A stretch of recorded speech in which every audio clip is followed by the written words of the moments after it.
اور سچائی پر عمل کر. جب تو سچائی پر عمل کر کے ہمیشہ صحیح اور درست بات، سچی بات زبان سے نکالے گا تو دوسرا انعام تجھے یہ ملے گا کہ میں سچ بولنے کی برکت سے تیرے بہت سے گناہوں کو معاف کر دوں گا. میرے دوستوں اور ساتھیوں، آؤ ہم بھی طے کریں کہ چاہے نفع ہو یا نقصان، جب بھی بولیں گے تو سچ بولیں گے.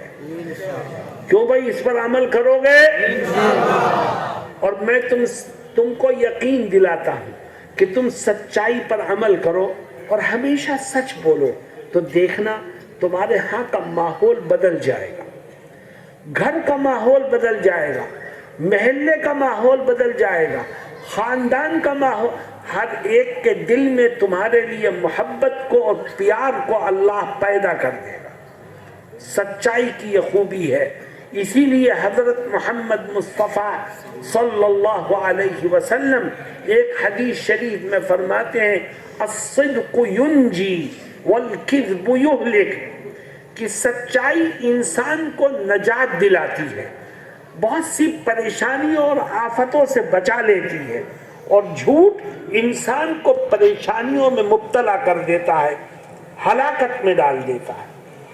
اگر نبی سے محبت کرنا چاہتے ہو تو سب سے پہلا کام یہ کرو کہ یہ طے کرو کہ جب بولیں گے تو سچ بولیں.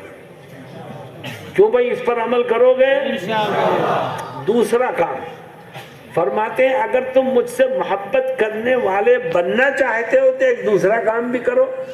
اے اللہ کے نبی، وہ دوسرا کام کیا ہے؟ فرماتے ہیں وَلْيُؤَدِّ أَمَانَتَهُ إِذَا اؤْتُمِنَ. فرماتے ہیں نماز، روزہ، حج، زکوٰۃ کرو، لیکن مجھ سے محبت کرنا چاہتے ہو تو 3 کام اور کرو، اس میں سے دوسرا کام. اے آقا، وہ دوسرا کام کیا ہے؟ فرماتے ہیں دوسرا کام یہ ہے کہ جب تیری طرف کسی کی امانت نکلے، کسی کا حق نکلے، کسی کا پیسہ تیری طرف نکلے تو ایک ایک پیسے کا حساب کر کے اس کے حق کو ادا کر دے. جو دوسرے کے حق کو ادا کرے گا، خدا مجھ سے محبت کرنے والوں کی فہرست میں اس کے نام کو شامل کر دے گا. اور تو دنیا سے گیا اس حال میں کہ تیری گردن پر کسی کا حق ہے تو یاد رکھ خدا کے ہاں تیری کوئی نیکی قبولیت کے درجے